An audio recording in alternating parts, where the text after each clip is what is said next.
আসসালামু আলাইকুম। Welcome to daily cooker.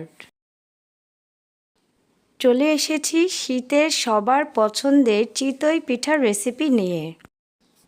শীতের এই পছন্দের চিতই পিঠা খেতে যেমন মজা, বানানোটাও খুবই কষ্টসাধ্য। এই পিঠা বানাতে গিয়ে আমরা সবাই কম বেশি নাজেহাল হয়ে যাই। তবে কিছু গুরুত্বপূর্ণ টিপস অনুসরণ করলে যে কেউ এই সুন্দর চিতই পিঠাগুলো বানাতে পারবেন। চলুন দেখে নেই আমি কী গুরুত্বপূর্ণ টিপস ফলো করেছি চিতই পিঠা বানানোর জন্য, সেটাই আজকে আপনাদের সাথে শেয়ার করব। ভিডিওটি না টেনে পুরো ভিডিওটি দেখার অনুরোধ রইল। যদি আপনি পুরো ভিডিওটি না দেখেন তাহলে আপনি বুঝতে পারবেন না কখন কোন বিষয়টির উপর গুরুত্ব দিতে হবে।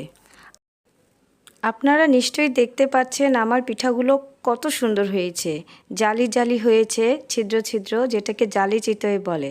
চলুন ভিডিওটি শুরু করা যাক। আমি এখানে ডিপ ফ্রিজে রাখা চালের গুঁড়া ব্যবহার করেছি। এটা একেবারেই শুকনো গুঁড়ি নয়, আপনারা চাইলে শুকনো গুঁড়িও ব্যবহার করতে পারেন।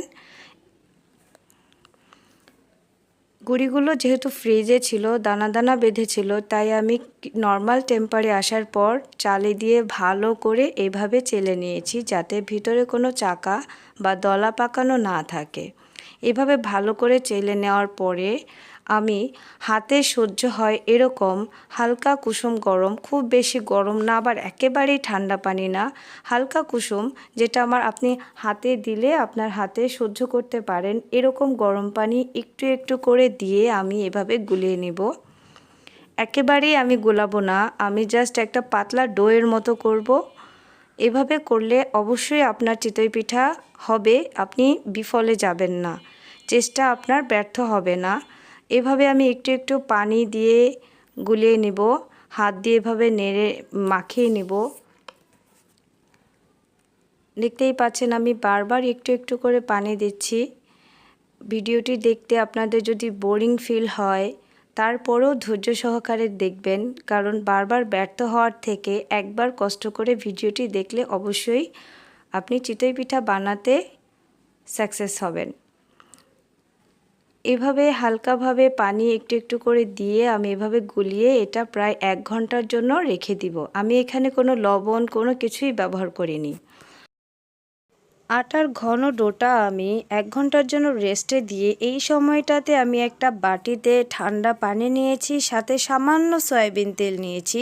এখানে বিষয়টা খুবই গুরুত্বপূর্ণ যে তেলটা খুব বেশি নেওয়া যাবে না, সামান্য একটু তেল নিতে হবে। একটি পরিষ্কার কাপড় দিয়ে এইভাবে কাপড়টাকে ভিজিয়ে নিতে হবে।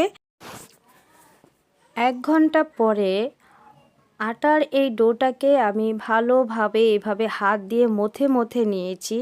ঠিক এই কারণেই আমি একেবারে গোলাটা গুলিয়ে রাখিনি, অল্প পানি দিয়ে জাস্ট একটা ঘন ডো বানিয়ে রেখেছি। কারণ যেহেতু 1 ঘন্টা এটা রেস্টে ছিল, চালের দানাগুলো ভিজে গিয়েছে, নরম হয়ে গিয়েছে। এবার আমি হাত দিয়ে এইভাবে মথার কারণে চালের গুঁড়ার শক্ত দানাগুলো ভেঙে যাবে, আর এই কারণেই পিঠাটা ফুলতে সহজ হবে। এবার আমি একটু একটু করে ঠিক আবার আগের মতোই কুসুম গরম পানি মিলিয়ে নিব। পুরোপুরি ঠান্ডা পানি বা একেবারে গরম পানি ব্যবহার করা যাবে না, সেক্ষেত্রে পিঠা নরম হয়ে যাবে, যেটা ভর্তা ভর্তা হয়ে যাবে। তাই এই জিনিসটাকে খুব বেশি নজরে রাখতে হবে, পানিটা যাতে কুসুম গরম থাকে, আপনার হাত যাতে সহ্য করতে পারে এরকম গরম। একটু একটু করে এভাবে আমি গুলিয়ে নিব। এখানে আমি হাত ব্যবহার করেছি, কারণ হাতের থেকে বেশি ভালো মিশাতে পারে এমন কোনো যন্ত্র নেই। এবার আমি এখানে প্রায় আন্দাজ মতো, আমার এখানে প্রায় 1.5 কেজি চালের গুঁড়ির সাথে আমি এখানে প্রায় 1.5 চামচের মতো লবণ নিয়েছি, আপনারা পরিমাণ মতো দিয়ে দিবেন। আর 1 চামচের মতো বেকিং সোডা নিয়েছি। সোডাটা আমি চাইলে, সোডা লবণ এগুলো চাইলে শুকনো উপকরণ যখন একসাথে শুকনো গুঁড়িটা আমি চেলেছিলাম তখনও দিতে পারতাম, আমি তখন দেইনি, এখন দিয়েছি, এটাতে কোনো সমস্যা নেই, চাইলে আগেও দেওয়া যায় পরেও দেওয়া যায়। আমার হাতের কাজ শেষ। এই পর্যায়ে আমি আমাদের আঞ্চলিক ভাষায় এটাকে বলে টকবি, এটার আরও অনেক নাম আছে, যে যে নামে ডাকে। তো এই টকবির সাহায্যে এবার আমি একটু নেড়ে চেড়ে গুলিয়ে নিব। এই পর্যায়ে আমার হাতের পরিবর্তে এটি ব্যবহার কারণে হলো আমার গোলাটি কতটুকু পাতলা বা কতটুকু ঘন হলো সেটার আমি আন্দাজ করতে পারবো। চিতই পিঠার গোলাটা খুব বেশি ঘন হলেও পিঠা হবে না, আবার একেবারে পাতলা হলেও পিঠা হবে না। এখানে ঘনত্বটা খুবই গুরুত্বপূর্ণ। এটা হচ্ছে একটা অনুমানের ব্যাপার।